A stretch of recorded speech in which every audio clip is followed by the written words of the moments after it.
demonstrate the various test points and verify the voltages on the UPS. Objectives. At the end of this video, you will be able to Number 1. Measure the voltage at various test points of the UPS. Let us collect the tools and equipment required to do this practical. Trainees Toolkit 1 set. Digital multimeter with probes 1 number. Safety gloves 1 set.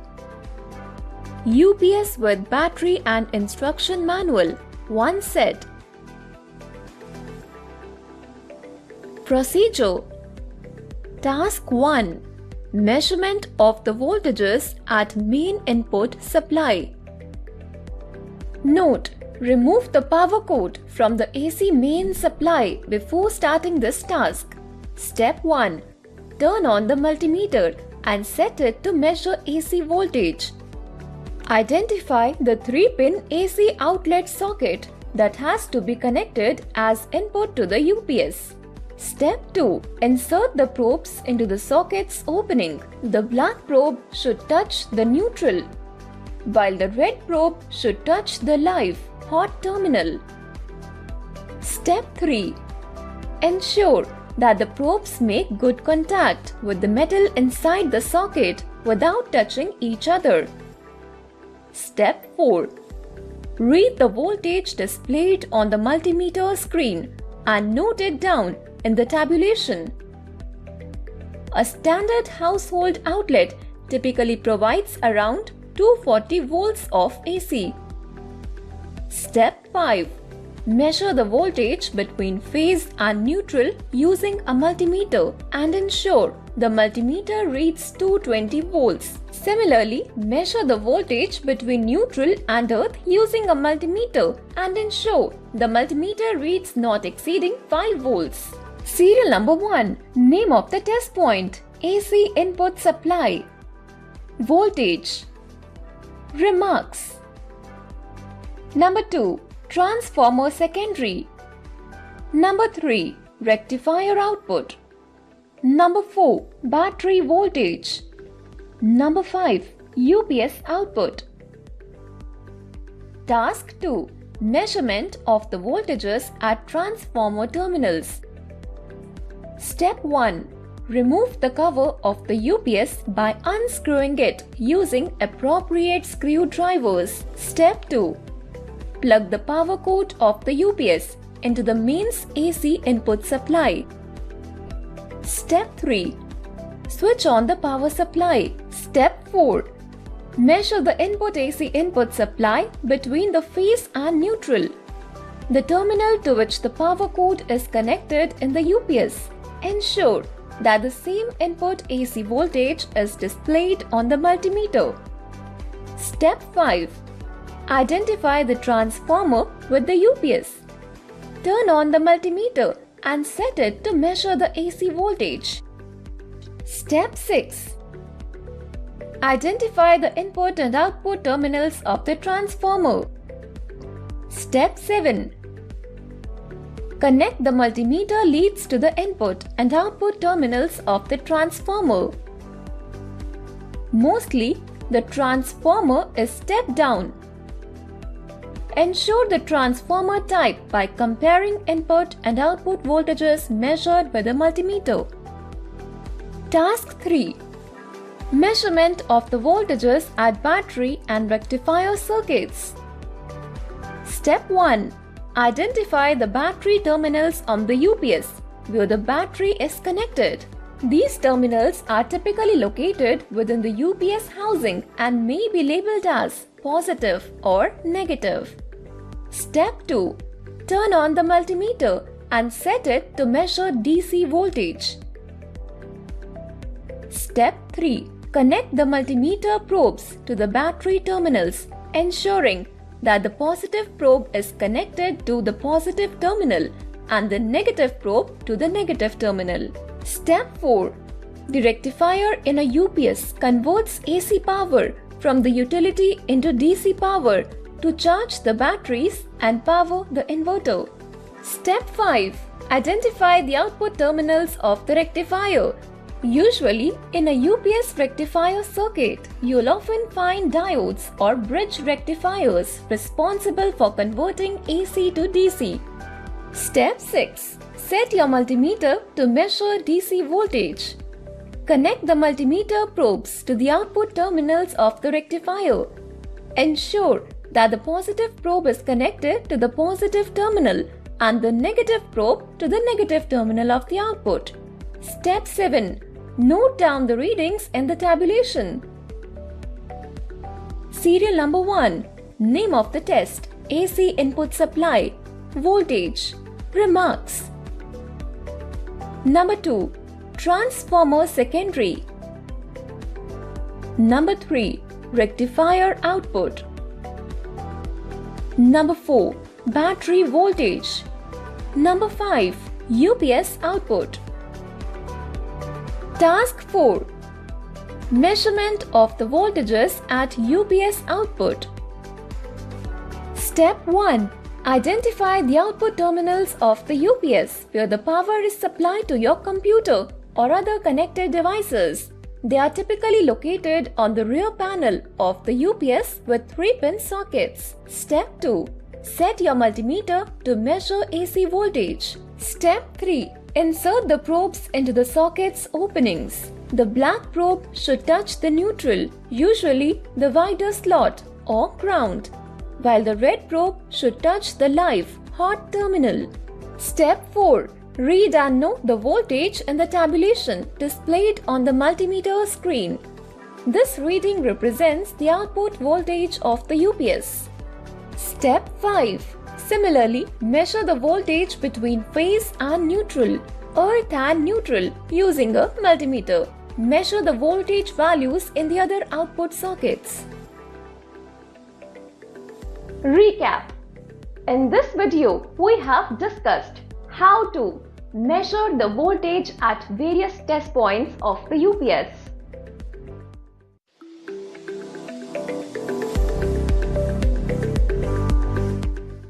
Hi everyone. In today's video, let us learn how to identify various circuit boards in UPS and monitor voltages at various test points. Objectives. At the end of this video, you will be able to: Number 1. Identify various sections of UPS and locate test points on the circuit boards. Number 2. Measure the voltage or waveform at various circuit boards in UPS. Let us collect the tools and equipment required to do this practical. Trainees Toolkit. 1 set. Digital multimeter with probes. 1 number. CRO 0 to 20 MHz. Dual channel. 1 number. UPS with battery. 1 set. Safety gloves. 1 set. Procedure. Step 1. Keep the power cord disconnected from main supply and open the UPS unit. Step 2. Identify the major sections on the circuit boards of UPS referring unit. Step 3. Trace the circuit and identify or locate the test points on the UPS by referring to the circuit diagram. Types of UPS. Online UPS. Serial number 1. Name of the section. Rectifier section. Purpose. The rectifier unit in a computer's UPS is responsible for converting alternating current AC electricity from the main power supply into direct current DC electricity. Once converted, this DC power is used to charge the batteries within the UPS and also directly power the connected devices such as computers and servers. Number 2. Step-down chopper. An uncontrolled rectifier converts AC voltages into DC voltages. The fixed DC is fed to the step-down chopper. The PWM control technique keeps switching frequency constant and also regulates duty cycle to ensure the MOSFET to turn on. In constant current charging method, current is set at a fixed rate. Constant current is achieved by switching off the chopper. The step-down chopper produces a lower average output voltage than the input voltage. Number 3. Relay unit. The battery is connected to the variable DC through the relay. Relay gives the trip on the conditions of overcharging and under-discharging. The relays will work as static switches. The switching of inverter is controlled through PIC microcontroller. Number 4. Inverter unit. The inverter unit in a UPS is responsible for converting direct current DC electricity from the batteries into alternating current AC electricity. The inverter unit typically consists of power transistors, MOSFETs, metal oxide semiconductor field effect transistors or IGBTs, insulated gate bipolar transistors, and changes the on or off intervals to create pulse waves with different widths. It then combines them into a sine wave. Number 5. Microcontroller. The microcontroller manages the UPS system by controlling various components such as battery charging and discharging, inverter operation, and power output regulation. It continuously monitors input power, battery status, output load, and other parameters to ensure seamless power delivery to the connected devices. Step 1. Connect AC main supply to UPS and measure test points voltages of each section and record in tabulation. Step 2. Prepare the CRO for measurements and check the output waveform at the oscillator section. Name of the section: mains to inverter change over section, battery status, indicator section. Test point: test point 1. Description or function of the section: AC mains input. Set the multimeter to AC voltage with an appropriate range and measure the voltage in the mains input voltage in 3-pin sockets. Voltage or waveform. Test point 2. Rectifier DC output. Set the multimeter to DC voltage with an appropriate range and measure the voltage across the output of the bridge rectifier with correct polarity. Test point 3. Battery voltage. Set the multimeter to DC voltage with an appropriate range and measure the voltage across the battery terminals with correct polarity. Test point 4. Battery status indicator section.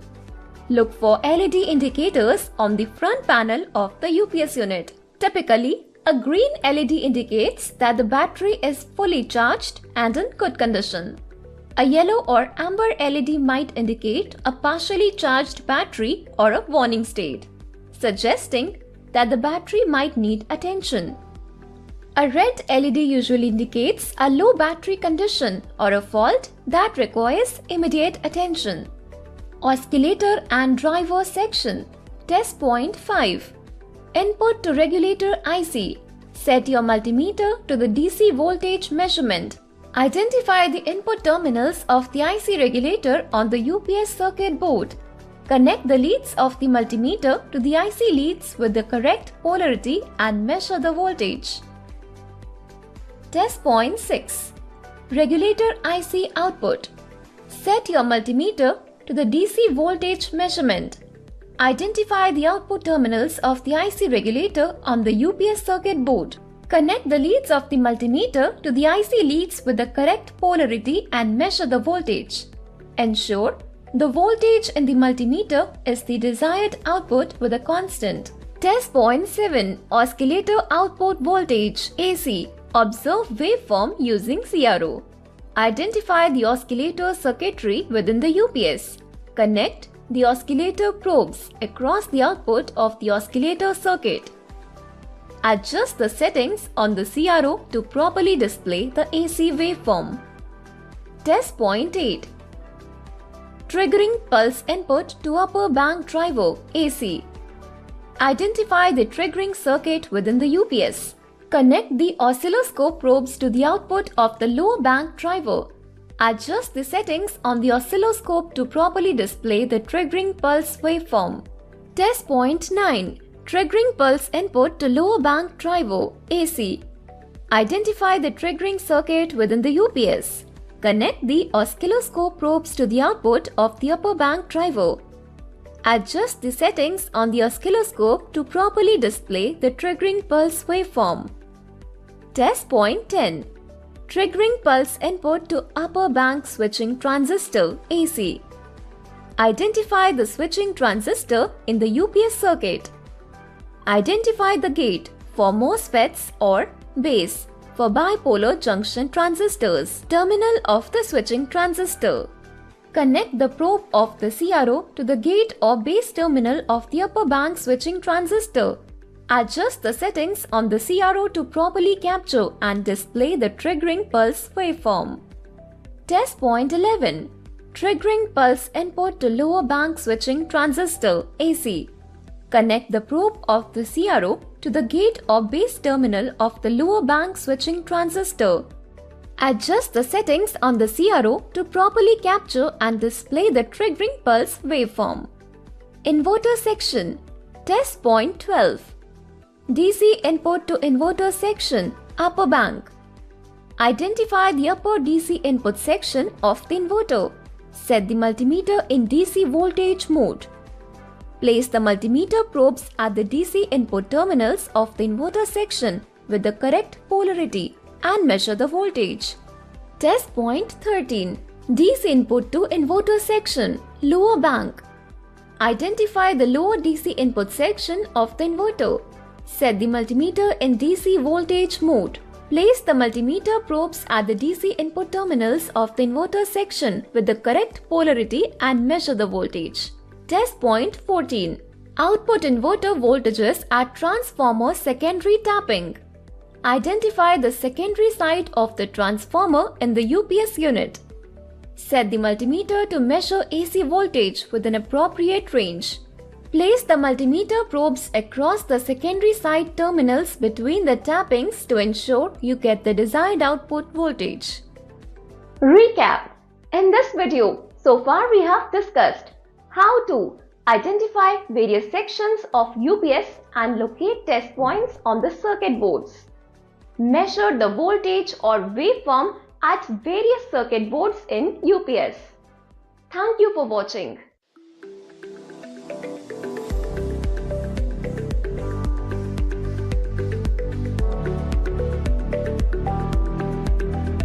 Hi everyone, in today's video, let us learn how to perform load test to measure backup time. Objectives. At the end of this video, you will be able to Number 1. Perform load test of battery using UPS. Number 2. Measure the backup time of the UPS with battery. Let us collect the tools and equipment required to do this practical.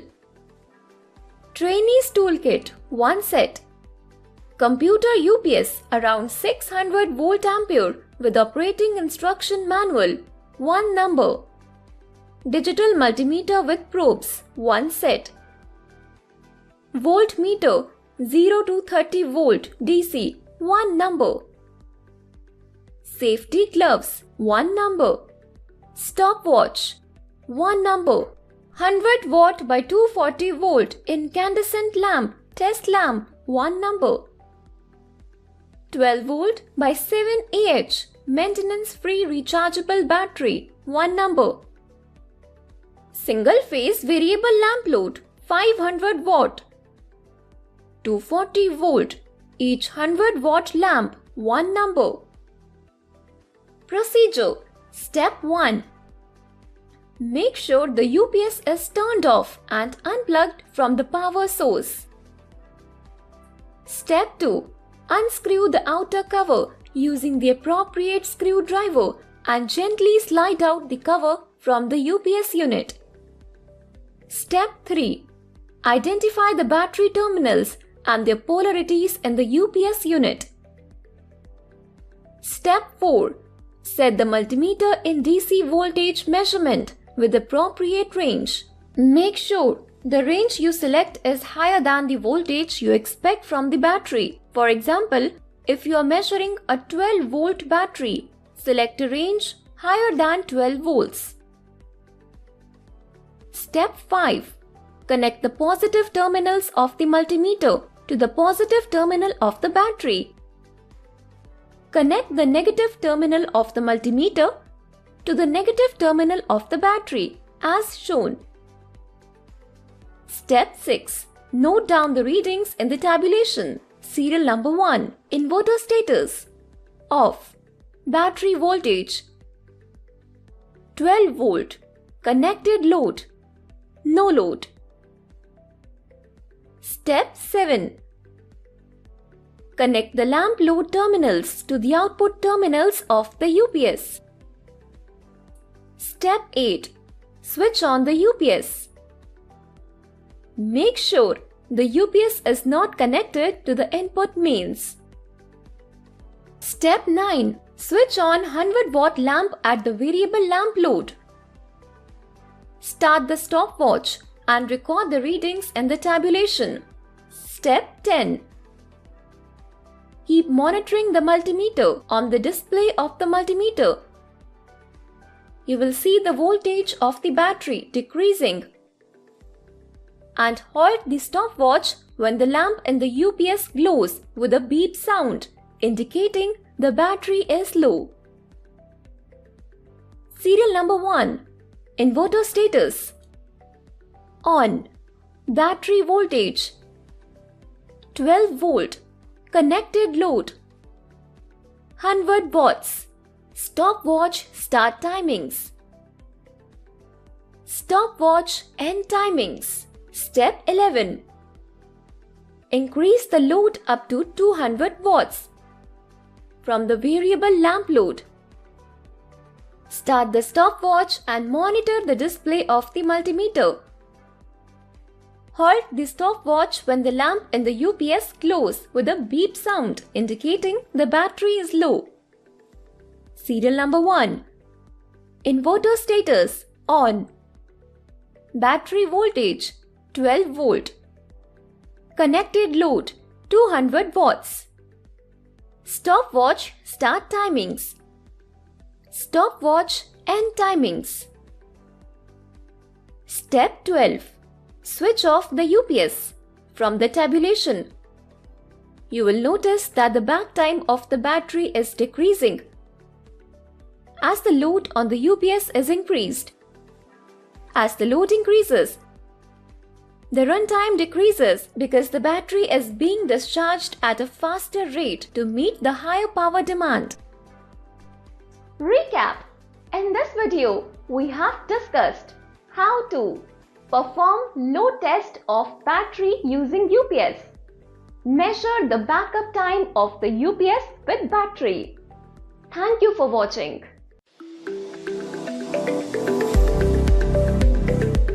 Hi everyone. In today's video, let us learn how to perform all above experiment for 3-phase UPS. Objectives. At the end of this video, you will be able to identify front and rear pound controls and indicators of 3-phase UPS. Measure the input and output voltages. Perform load test using lamp loads. Let us collect the tools and equipment required to do this practical. Trainees Toolkit 1 set. Number 2. 3-phase UPS with operating manual 1 number. Digital multimeter with probes 1 number. Safety gloves 1 number. Cotton waste 1 number. Incandescent 230 volt 100 watt 3 numbers. Pendant holder 3 numbers. Connecting wires as required.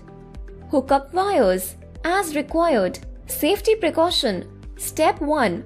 Earth connection is critical before connecting the input supply. Hence, ensure proper earth connection. Step 2.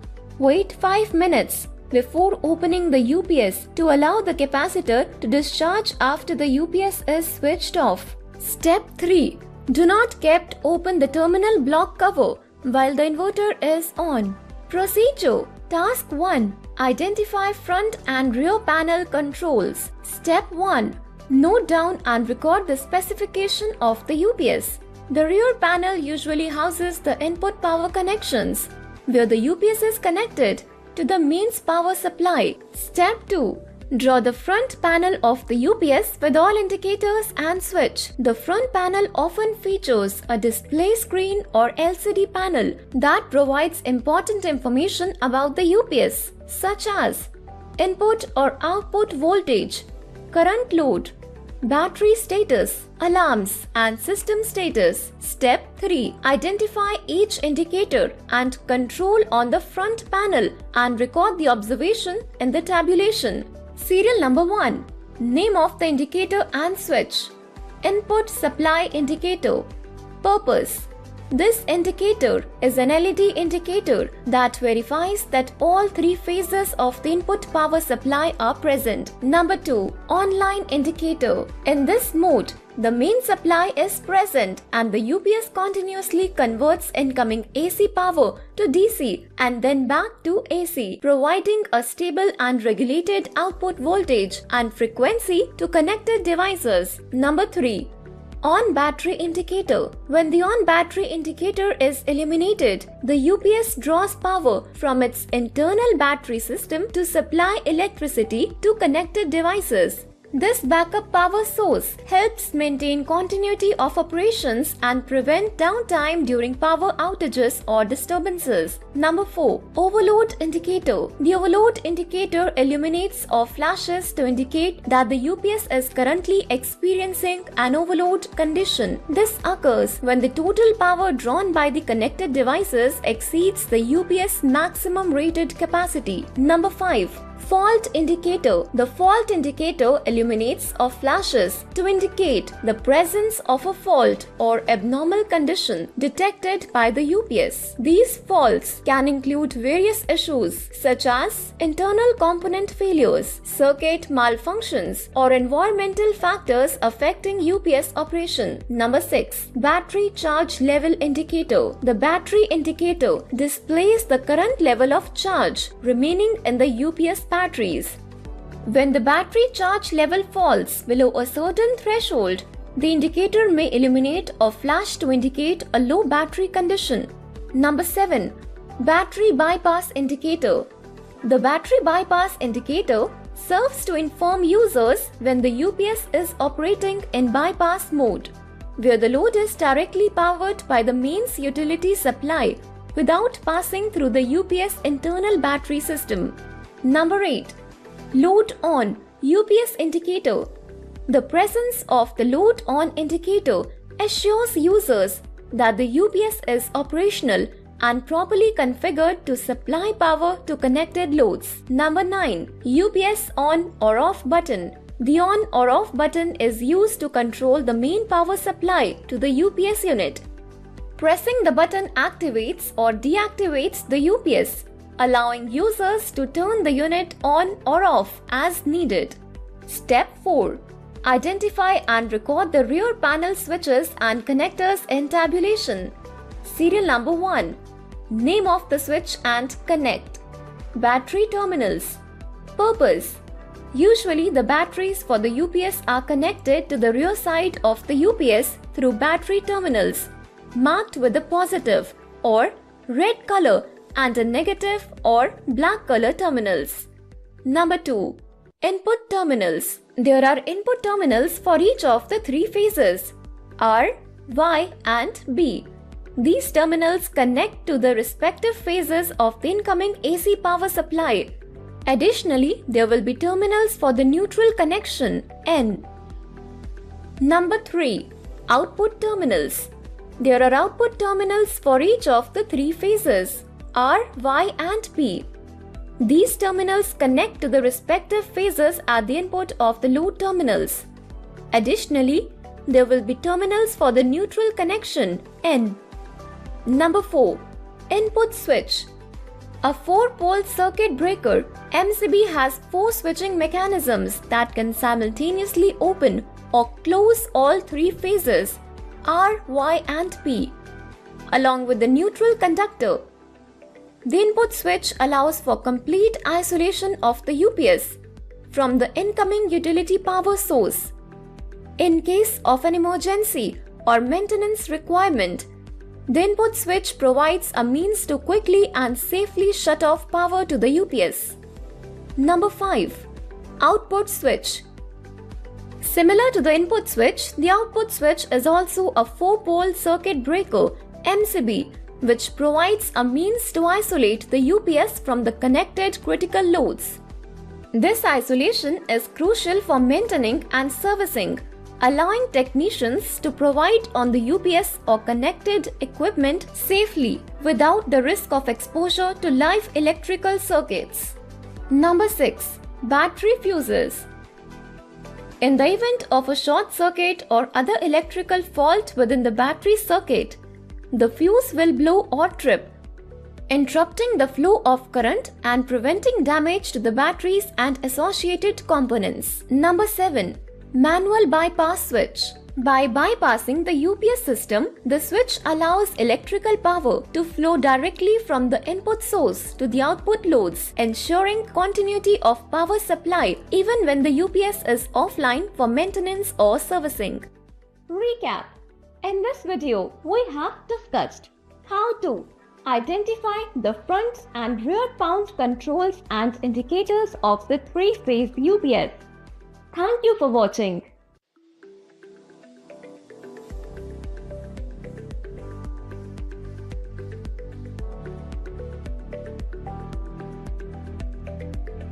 Hi everyone.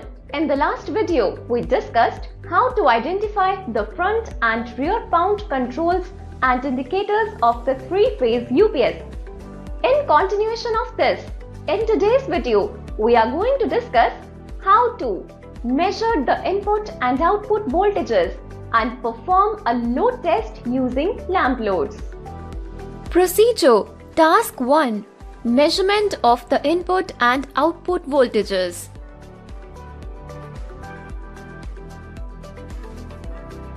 Step 1. Open the rear panel cover of the UPS under supervision. Step 2. Switch on the input and output switch.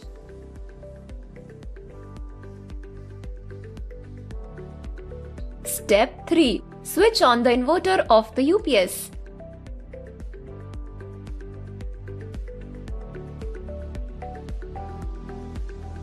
Step 4. Set your multimeter to the appropriate voltage range to measure three-phase lines and phase voltages. Step 5. Identify the input terminals on the UPS where the utility power source is connected. These terminals are usually labeled or marked as R, Y, and B for the three phases and N for neutral. Step 6. Connect the multimeter probes between the R and Y and B and R phases to measure the line voltage and note down the readings. Connect the multimeter probes between the R, Y, B and neutral terminals to measure the phase voltage and note down the readings. Step 7. In the same way, measure the line and phase voltages at the output terminals and note down the readings in the tabulation. Step 8. Set the multimeter in DC voltage measurement. Step 9. Identify the battery terminals on the UPS. Step 10. Place the red positive probe of the multimeter and touch it to the positive of the battery terminal. Then take the black negative probe and touch it to the negative terminal of the battery terminal in the UPS. Step 11. Note down the readings in the tabulation. Task 2. Performing load test using lamp loads. Step 1. Identify the load terminals at the rear side of the UPS. Connect the lamp load to the UPS output terminals. Step 2. Connect the 3 lamps, each one at every phase between phase and neutral as shown, like lamp 1 between R and neutral, lamp 2 between Y and neutral, and lamp 3 between B and neutral. Step 3. Switch on the input and output switch and start the inverter. Step 4. Check and observe the condition of the lamp load. Incandescent groups deliver core heat radiation, hence keep the lamp on a separate metal table with proper ventilation. Step 5. Switch off the input main supply now. The UPS load is under battery voltage. Step 6. Observe the performance of the load and battery voltage.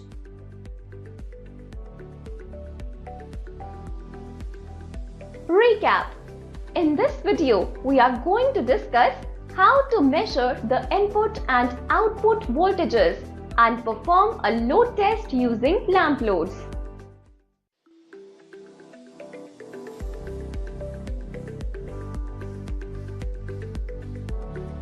Hi everyone, in today's video, let us learn how to measure the displacement of a LVDT. Objectives.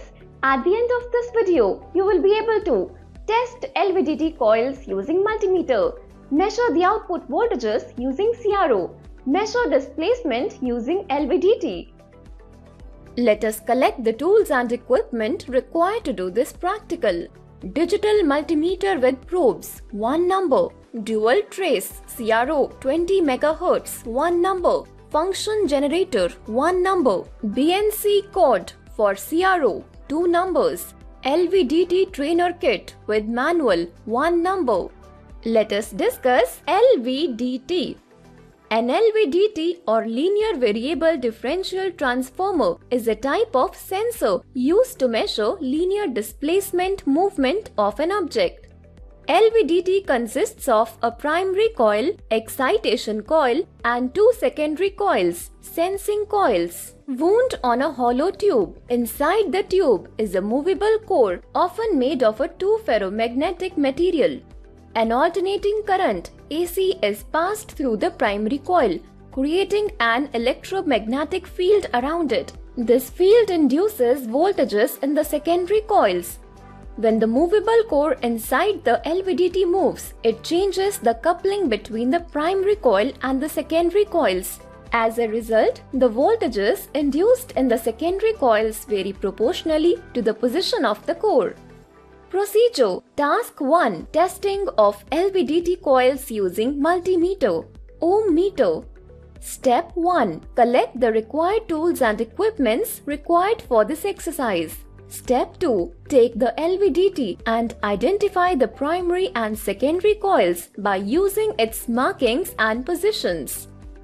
Step 3. Set your multimeter to the resistance ohms measurement mode at low range. Step 4. Connect the leads of the multimeter to the terminals of the primary coil. Note the resistance value displayed on the multimeter. This value represents the resistance of the primary coil. Coil, primary coil, resistance in ohms, secondary coil. Step 5.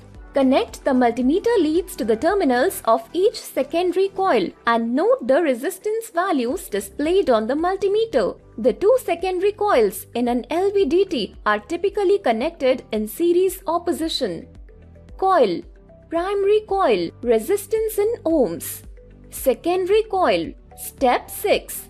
The resistance of the primary coil in an LVDT is typically low, often ranging from a few ohms to a few tens of ohms. The resistance of each secondary coil in an LVDT is typically higher than that of the primary coil. It often ranges from tens to hundreds of ohms.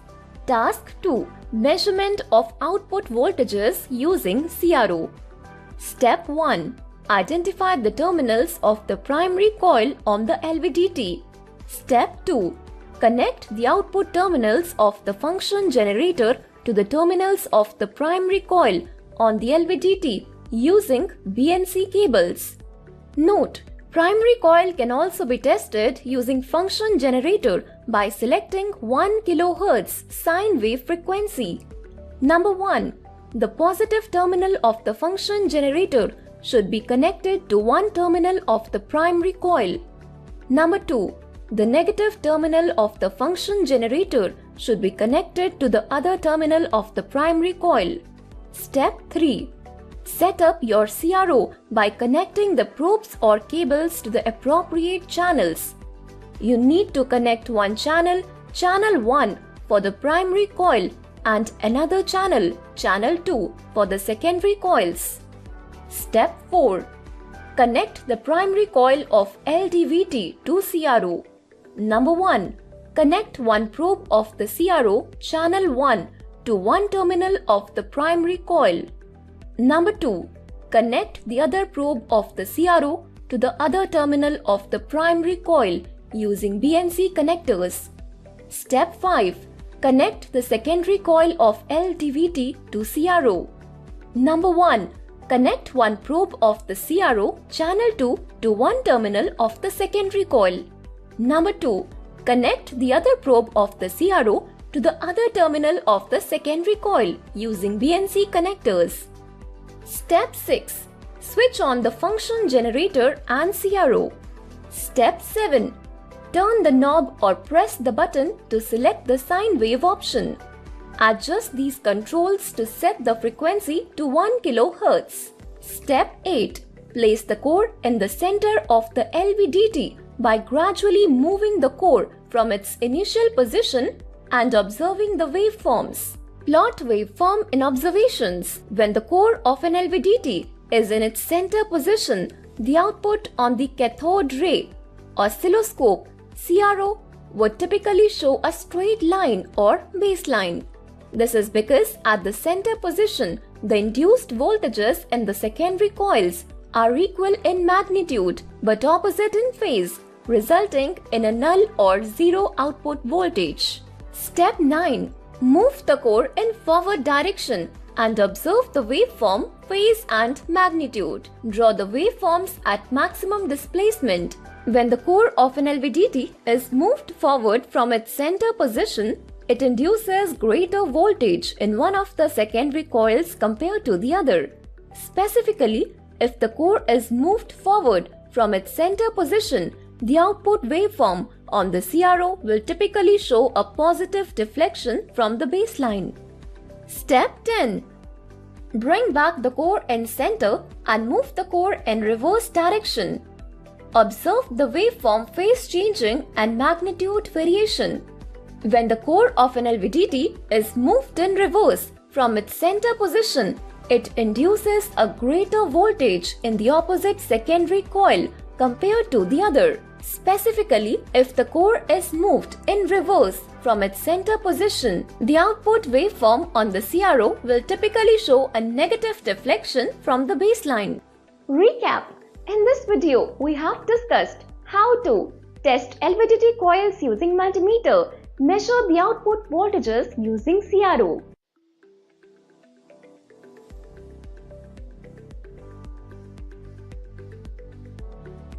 In the last video, we discussed how to test LVDT coils using a multimeter, measure the output voltages using CRO. In addition to that, in today's video, we are going to discuss how to measure displacement using LVDT with an indicator. Procedure. Task 1. Displacement measurement using LVDT with indicator. Step 1. Connect the LVDT coils to LVDT signal conditioner, indicator or trainer kit. Signal conditioners for LVDTs usually have terminals or connectors labeled for the excitation voltage input, ground and the differential output signal in the trainer kit. Step 2. Place the core in middle of the LVDT or zero position in indicated scale. Gently move the core by hand towards the center position. Take care not to force it or apply excessive pressure, as this could damage the LVDT or affect its calibration. Step 3. Adjust the zero knob and make display zero. Identify the zero adjustment controls or knobs on the LVDT trainer kit. Use the zero adjustment knob to adjust the LVDT output signal until the display reads zero. Turn the knob slowly and carefully to avoid overcompensation or misalignment. After adjusting the 0 knob, verify that the display reads 0 when there is no input displacement or movement of the core. Step 4. Incrementally move the LVDT core forward in steps of 5 mm. Continue moving the LVDT core forward in 5 mm increments until you reach a total displacement of 20 mm. After each 5 mm increment, note down the output reading displayed on the LVDT trainer kit. This reading corresponds to the displacement of the LVDT core from its initial position. As the LVDT core is moved forward, that is, away from the initial 0 position, the output signal typically increases proportionally. The output voltage or signal displayed on the LVDT trainer kit will typically rise as the core moves away from the 0 position. Step 5. Bring back the core in LVDT to the center position. Step 6. Incrementally move the LVDT core in the reverse direction, stepping back by 5 mm each time. Incrementally move the LVDT core in the reverse direction, stepping back by 5 mm each time. After each 5 mm decrement, note down the output reading displayed on the LVDT trainer kit. Continue moving the LVDT core in reverse in 5 mm increments until you reach a total displacement of minus 20 mm, indicating a displacement of 20 mm in the reverse direction. Step 7. Record the output readings corresponding to each 5 mm decrement of core displacement. Conversely, as the LVDT core is moved backward, that is, towards the initial 0 position, the output signal typically decreases proportionally. The output voltage or signal displayed on the LVDT trainer kit will decrease as the core moves away from the 0 position. Recap. In this video, we have discussed how to measure displacement using LVDT with an indicator.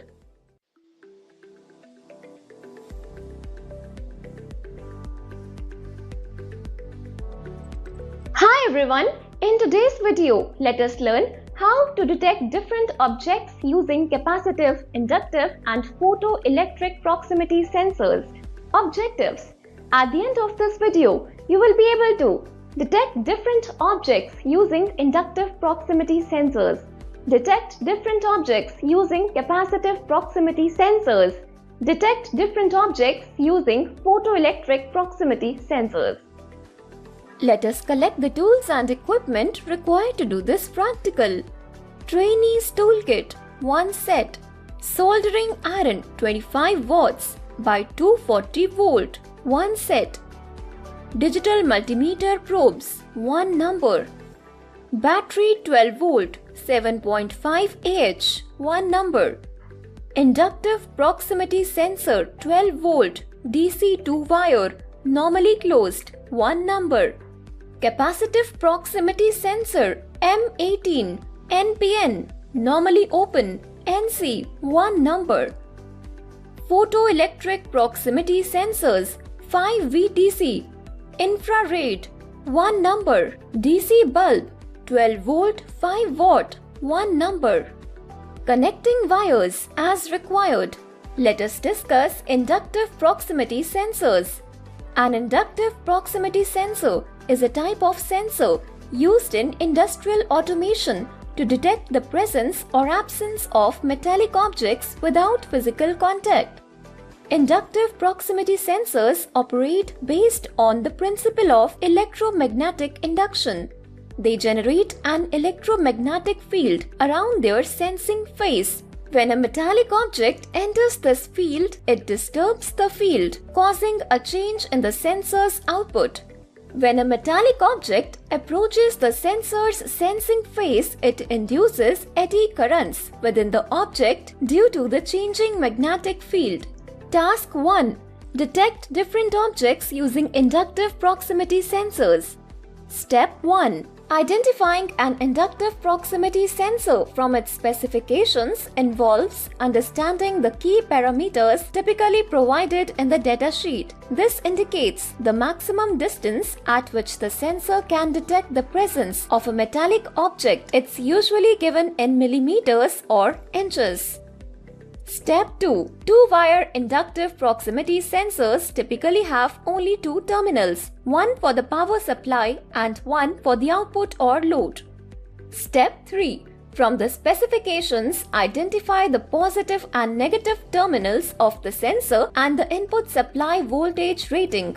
Step 4. Connect the positive terminal of the battery to the positive terminal of the sensor through the load in series, like an alarm, lamp, buzzer, etc. with the correct polarity. Step 5. Connect the negative terminal of the battery to the negative terminal of the sensor. Step 6. Once the sensor is connected to the power supply and load, bring a metallic object within the sensor's detection range. Step 7. When the object enters the sensing range, the sensor detects it and completes the circuit, allowing current to flow through the load. Step 8. The load activates, signaling the detection of the object.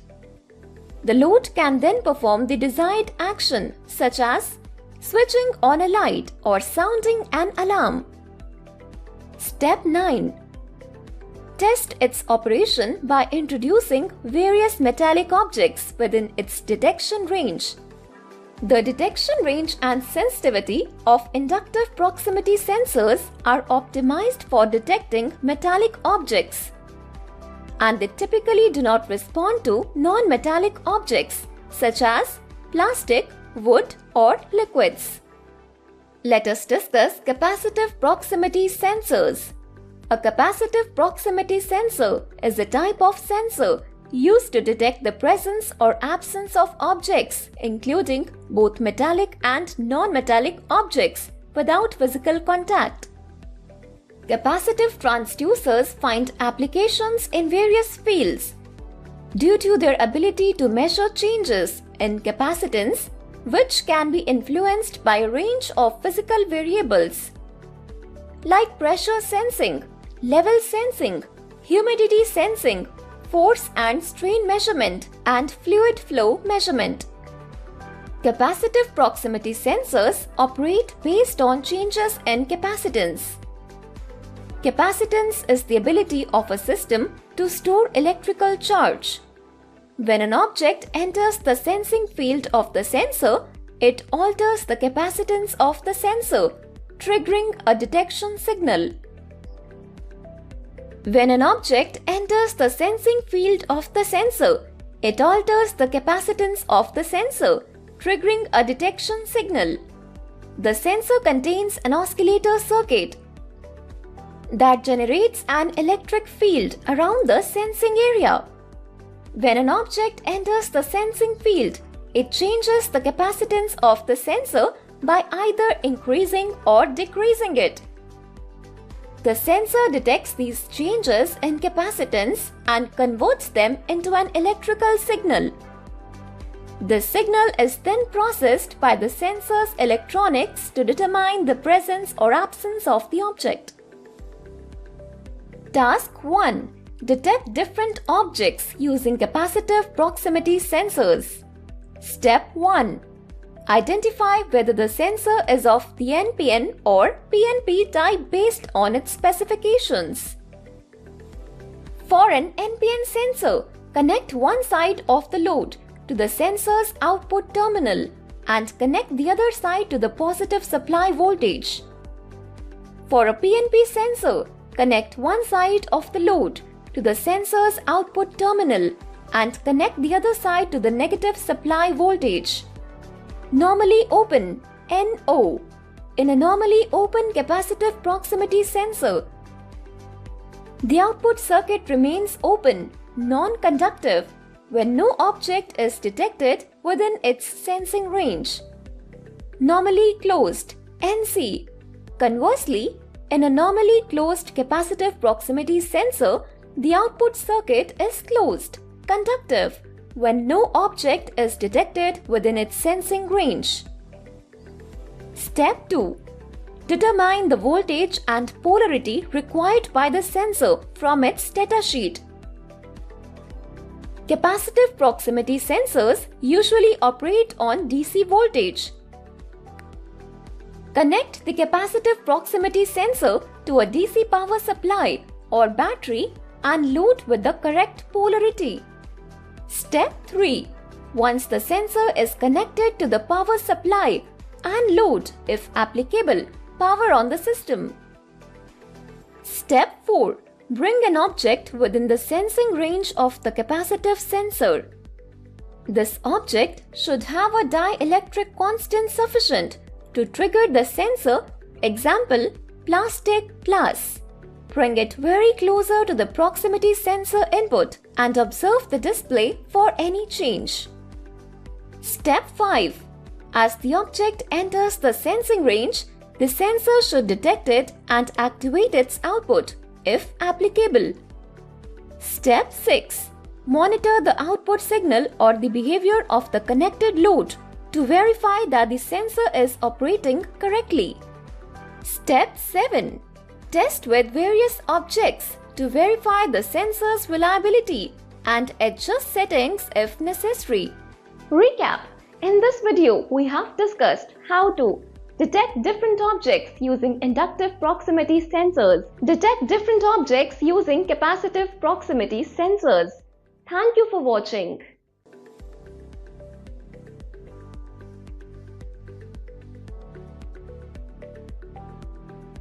In the last video, we discussed how to detect different objects using inductive proximity sensors. Detect different objects using capacitive proximity sensors. In continuation of that, in this video, we are going to discuss how to detect different objects using photoelectric proximity sensors. Let us discuss on photoelectric proximity sensors. Photoelectric proximity sensors, also known as photoelectric sensors or photo eyes, are devices used to detect the presence, absence, or distance of objects by using light. They are widely used in industrial automation, manufacturing, packaging, and various other applications due to their versatility and reliability. Photoelectric proximity sensors use light to detect the presence or absence of objects within their sensing range. They consist of an emitter, which emits light, and a receiver, which detects the light. When an object interrupts the light beam between the emitter and receiver, it triggers the sensor's output. In this mode, the emitter and receiver are placed opposite each other with a gap between them. When an object passes through this gap, it interrupts the light beam, causing a change in the receiver's output signal. Task 1. Detect different objects using photoelectric proximity sensors. Step 1. Determine the power requirements of your sensor. Most photoelectric sensors operate on low voltage DC power, commonly 12 volt or 24 volt DC. Check the datasheet of your sensor for the specific voltage and current requirements. Step 2. Connect the power supply to the sensor.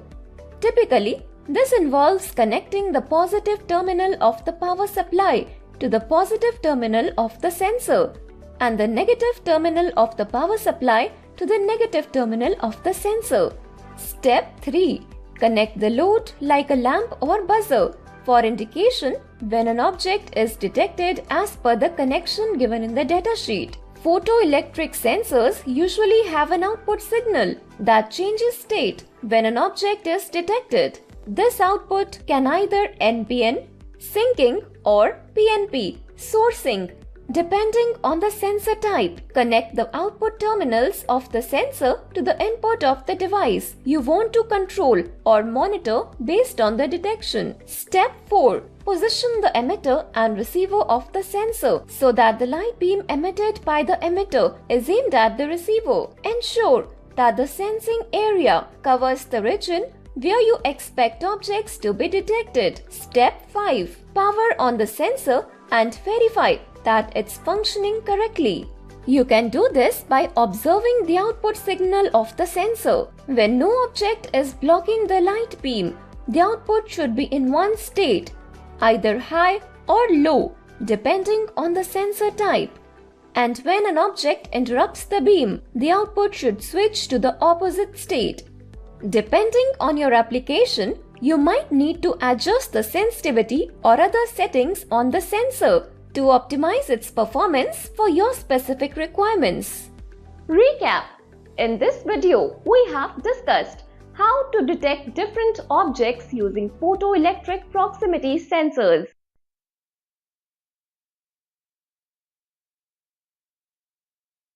Good morning everyone. In Chief Engineer Air Force Gandhinagar, from the Architect Division, a conscious effort has been made to improve the aesthetics of MAS buildings. Though the planning of the MAS buildings are very efficient, very good,